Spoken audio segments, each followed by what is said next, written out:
Hey guys, we've had some comments on social media that because we do an edited video that somehow we're trying to trick you. So I thought I'd do a one-take video. Again, we've got black paint. It's on a 10mm microfiber sleeve. This time we've got an analog clock on the wall, and we're going to collect all the wastewater in the glass jar below me. So all you do, plug your roller blaster into the hose and a power supply, sit your handle in there, close the lid and press a button.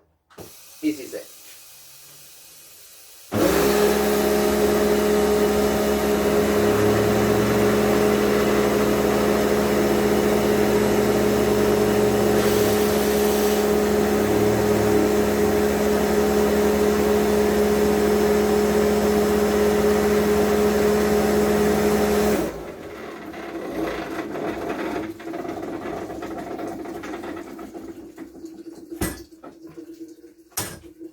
There she is.